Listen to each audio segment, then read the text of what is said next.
Royal institute Udaipur में आप सभी का हार्दिक स्वागत है। आज के इस वीडियो में चर्चा करेंगे जेईई मेंस का फर्स्ट सेशन का जो रिजल्ट आया है उसके बारे में। आइए जानते हैं। आज 11 तारीख को आपका रिजल्ट आ चुका है। यह सबसे पहले ये देखेंगे कि ये एग्जाम कब हुआ था। तो 22, 23, 24, 28, 29 जून का आपको ये एग्जाम हुआ था। इस एग्जाम के लिए टोटल 13,11,554 बच्चों ने रजिस्टर्ड किया था। उनमें से 12,58,136 बच्चों ने एग्जाम दिया। टोटल जो बच्चे प्रेजेंट रहे उनका परसेंटेज रहा 95.93% जो है बच्चे प्रेजेंट रहे। अब हम देखते हैं आगे इसके बारे में कि इस रिजल्ट में और क्या कुछ दिया गया है, अपन डिटेल में जानते हैं। सबसे पहले जिन बच्चों ने फॉर्म भरा था वो हम कैटेगरी वाइज और जेंडर वाइज देखते हैं। फीमेल टोटल है वो है 4,43,622, मेल है 8,67,920, थर्ड जेंडर है 2 और टोटल हो गए 13,11,554। जनरल के 4,89,000, ईडब्ल्यूएस के 1,41,000, एससी के 1,30,000, एसटी के 42,000 और ओबीसी के 5,07,000 जो है अराउंड समथिंग ये संख्या है। और टोटल 13,11,544 बच्चे ऐसे हैं जो इस एग्जाम में शामिल हुए हैं। आगे हम देखते हैं कि वो बच्चे तो ऊपर वाले थे जिन्होंने रजिस्ट्रेशन करवाया था कैटेगरी वाइज। ये वो बच्चे हैं कैटेगरी वाइज और जेंडर वाइज जिन्होंने एग्जाम दिया। तो इनकी टोटल संख्या हो रही है 12,58,136। ये जो बच्चे हैं जिन्होंने रजिस्टर्ड किया है। अब यह आपको दे रखा है the following candidates have obtained NTA score of 100 in paper first. जिन्होंने 100 जो है स्कोर जिन बच्चों ने किया 100 परसेंटाइल वो बच्चे हैं। ये टोटल बच्चों की संख्या देखो, राजस्थान से काफी बच्चे मुझे नजर आ रहे हैं इसके अंदर। टोटल जो है 14 ऐसे स्टूडेंट हैं जिनके 100 परसेंटाइल आए हैं। अब आगे हमें दे रखा है स्टेट वाइज टॉपर। आगे की लिस्ट में स्टेट वाइज टॉपर दिया है, जैसे आयुष सिंगल है राजस्थान से है और इसके 100 परसेंटाइल आए हैं।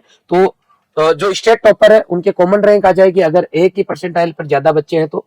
लेकिन यहां तक देखो 13 स्टूडेंट जो मैंने बता दिए थे आपके 14 जिनके 100 परसेंटाइल आए हैं। इसके बाद में नीचे जो है जैसे मैं वेस्ट बंगाल की बात करता हूँ तो यहाँ किसी भी बच्चे के 100 परसेंटाइल नहीं है, तो यहाँ 99.99921 जो है परसेंटाइल रहे। इस तरीके से ये आपके स्टेट वाइज जो टॉपर है उनकी लिस्ट दी गई है बेटा। ये ओवरऑल आपकी लिस्ट आ चुकी है। आगे आप देखेंगे कि general category topper and their NTA score paper first. तो ये जनरल कैटेगरी के हैं जिनकी लिस्ट है। और इसके बाद में आपके ईडब्ल्यूएस कैटेगरी के आ गए, उसके बाद में आपके ओबीसी एनसीएल आ गए। ठीक है, ये एससी कैटेगरी में भी बच्चे के 100 परसेंटाइल आए हैं। एसटी में 100 परसेंटाइल नहीं है, लेकिन टॉपर बच्चा अपने राजस्थान से ही है। ठीक है बेटा।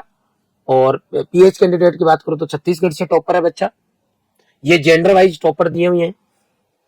आगे चलते हैं, ये पूरी डिटेल दी गई है। अब देखें आप 39 कैंडिडेट्स ऐसे हैं जिनका रिजल्ट डिक्लेयर नहीं किया गया है क्योंकि वो अनफेयर मींस प्रैक्टिसेस जो है आपकी उसमें पाए गए हैं। मतलब अवांछित वो चीजें जो एक एग्जाम के अकॉर्डिंग नहीं होनी चाहिए वो इन बच्चों ने की है, इसलिए इनका रिजल्ट जो है होल्ड कर दिया गया बेटा। आगे बात समझ में। अब देखो एनटीए का जो एग्जाम हुआ था अलग अलग डेट पे हुआ था, तो नॉर्मलाइजेशन यहाँ किया गया है। नॉर्मलाइजेशन करने के लिए कौन सा फॉर्मूला काम में लिया गया वो आपको यहाँ दिया गया है कि किस मेथड को इन्होंने फॉलो किया है। आगे अगर हम बात करते हैं तो अब एनटीए का जो है ये जो एग्जाम है ये आपका जेईई मेंस के लिए जो है ये 2 सेशन होते हैं इसके, सेशन फर्स्ट और सेशन सेकंड। अब सबसे पहले मैं आपको जानकारी देना चाहूंगा यदि आपको नहीं है तो, कि यदि हमें हमारे देश के अंदर टॉप कॉलेज से अगर इंजीनियरिंग करना है तो आपको एक हायरार्की एग्जाम की जो है फॉलो करनी होती है। क्या होता है, यदि आप आईआईटी से इंजीनियरिंग की डिग्री करना चाहते हैं तो सबसे पहले जेईई मेंस का एग्जाम देना होगा। जेईई मेंस में कुछ बच्चों को क्वालिफाइड किया जाता है, वो बच्चे जेईई एडवांस दे सकते हैं। अब जेईई मेंस साल में 2 बार होते हैं। पहला सेशन जैन में होता है, सेकंड सेशन अप्रैल में होता है। जैन फर्स्ट सेशन जो हुआ था आपका उसका रिजल्ट अभी आ गया है, अप्रैल वाले का रिजल्ट भी जल्दी आ जाता है। दोनों में जिस बच्चे के ज्यादा स्कोर हुआ है उसके आधार पे आपकी मेरिट लिस्ट बनती है जेईई एडवांस के लिए। अब आज जो रिजल्ट आया है आपका इसके अंदर अगर किसी बच्चे का अच्छा रिजल्ट नहीं आया तो उसको वापस मौका अप्रैल में मिलेगा। किसी भी बच्चे को निराश नहीं होना है। अगर किसी बच्चे ने जेन के लिए रजिस्टर्ड नहीं किया था, एग्जाम नहीं दिया, तो वो सेकंड जो है मतलब सेशन 2 के लिए रजिस्टर्ड कर सकता है, कोई दिक्कत नहीं है। ऐसा नहीं है कि आपने फर्स्ट नहीं दिया तो आप सेकंड नहीं दे सकते, कोई कंपलसरी नहीं है। अगर किसी का इसमें अच्छा स्कोर हो रहा है, सेकंड नहीं देना चाहिए तो भी कोई दिक्कत नहीं, लेकिन मेरी सलाह आपको ये रहेगी कि आपको सेकंड का भी एग्जाम जो है उसको देना चाहिए। अगर किसी कारणवश कम नंबर आ गए तो ये स्कोर आपका माना जाएगा, तो ये बात होगी आपकी इसके, ठीक है। अब हम आगे चलते हैं।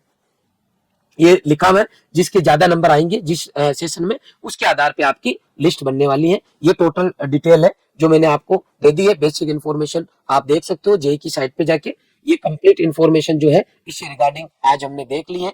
इसके अलावा मैं बधाई दूंगा रॉयल की टीम को कि आपने नॉर्मल से नॉर्मल बच्चे को 12th के साथ में 95 परसेंटाइल से ऊपर तक पहुंचाया है, जो कि बच्चे 12वीं के साथ में है। 11th में भी अगर बच्चा यहाँ नहीं पढ़ा है और केवल 12th में आया है, और जो 12वीं बोर्ड के साथ में जो बच्चे तैयारी कर रहे हैं उनको 95 परसेंटाइल तक पहुंचाना बहुत बड़ी बात है।